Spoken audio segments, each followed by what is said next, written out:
ആകെ ഒന്ന് പുറത്തു പോകുന്നുണ്ടെങ്കിൽ പോലെ ആകെ ഒന്ന് കോർണിഷിലായിരുന്നു. ഇപ്പോഴത്തെ അതും പോലില്ല. അശ്രയ അഞ്ചു ഉള്ളതുകൊണ്ട് ഓലും അങ്ങനെ തന്നെയാണ് പോലെ കഥ പറയാ ഇതിനകത്ത് എന്താ പറയാന്ന് ഞാൻ പറഞ്ഞിട്ടുണ്ട്. അഞ്ചു നമ്മളെ കോഴിക്കോട് കാര്യമായിട്ടാണ്. അശ്രാണ് നമ്മളെ ശ്രീലങ്കക്കാർ. അശ്രക്ക് ജോബ് ഉണ്ട്. ഓള് ജോലി കഴിഞ്ഞ് വരാൻ എന്തായാലും ഒരു 4:45 മണിയൊക്കെ ആകും. അഞ്ചും ഞാനും ജോലി ഇങ്ങനെ തപ്പിക്കൊണ്ടിരിക്കുന്നതാണ്.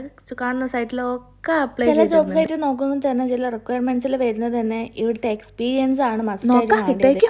ഞങ്ങളെ 3 പേരുടെ റൂമിലേക്ക് ഒരു എൻട്രൻസ് ആണല്ലേ. അതുകൊണ്ട് വേറെ ആരും ഈ എൻട്രൻസ് കൂടെ കയറാത്തതുകൊണ്ട് ഞങ്ങൾ അവിടെ തന്നെ ഒരു തമ്പടിച്ച് എന്താ പറയുക ഒരു സിറ്റിങ്ങിൻ്റെ അറേഞ്ച്മെന്റ് ചെയ്തിട്ട് പിന്നെ കഥ പറയാനോ പിന്നെ ജോബിൻ്റെ ഇത് നോക്കാനോ എന്താണെങ്കിലും അവിടെ നിന്ന് നോക്കാനോ വെച്ചിട്ട് കാറ്റും കൊണ്ടോ ചൂടായാലും കാറ്റായാലും എന്തായാലും അവിടെ നിന്ന് കൊണ്ട് കഥയും പറഞ്ഞാൽ 3 കണ്ട് ഇതേതാ യുദ്ധഭൂമിയിൽ പുതിയൊരു ബടൻ നല്ല ഇതാണ് കേട്ടോ ക്രിസ്റ്റി. ആള് ഫിലിപ്പീനിയാണ്. അപ്പോൾ ആൾ ഇന്ന് നമ്മളെടുത്ത് വന്ന് ചോദിച്ചു. നമ്മളിങ്ങനെ ഇരിക്കുമ്പോൾ ചോദിച്ചാണ് എനിക്കൊന്നും മുടി വെട്ടി ഞാൻ അവളോട് യെസ് പറഞ്ഞത് എനിക്ക് ഉപ്പം പിടിയിട്ടില്ല. നാട്ടിൽ നിന്ന് കസിൻ്റെതും അനിയത്തിൻ്റെ ഒക്കെ മുടി വെട്ടിക്കൊളാക്കിയ പരിചയങ്ങളൊക്കെ വെച്ചിട്ടാണ് ഞാൻ ഓക്കെ പറഞ്ഞു. ഇനി പിന്നെ എനിക്കൊരു പേടി യെസ് പറഞ്ഞതിന് ശേഷം ഇനി വല്ല മോഡലായിട്ടുള്ള കട്ടൊക്കെ ആണെങ്കിൽ ഞാൻ പെട്ടുപോകും. ഇനി ഏതായാലും മുന്നോട്ട് വെച്ച കാല് പിന്നോട്ടില്ല എന്നുള്ള ഇതിൽ ഞാനങ്ങ് തുടങ്ങി. ബട്ട് ഇറ്റ്സ് ഓക്കെ, കുഴപ്പമില്ല. അങ്ങനെ എന്തായാലും ഇലക്കും മുള്ളിലും കേടില്ലാണ്ട് മുടിയെല്ലാം വെട്ടിക്കൊടുത്ത് അങ്ങനെ സംഭവം എന്താണെന്ന് വെച്ചിട്ടുണ്ടെങ്കിൽ ആളുടെ ഹസ്ബൻഡിൻ്റെ ബർത്ത്ഡേ ആണ്. അപ്പോൾ അതിനെ പാർട്ടിക്കൊക്കെ പോകാൻ വേണ്ടി ഒന്ന് മൊഞ്ചാകാൻ വേണ്ടി അങ്ങനെ 11:30 മണി ഒറ്റ ചോദ്യം ഞാളോട് എൻ്റെ കൂടി ഒന്ന് അൽമീറയിൽ വരും. കുറച്ച് നേരം ഞാളോടൊന്ന് മുഖത്തോട് മുഖം നോക്കിക്ക്. അച്ഛാ 11:30 മണിയാക്കി രാത്രി തൊട്ടപ്പുറം തന്നെയാണ് സൂപ്പർ മാർക്കറ്റ്.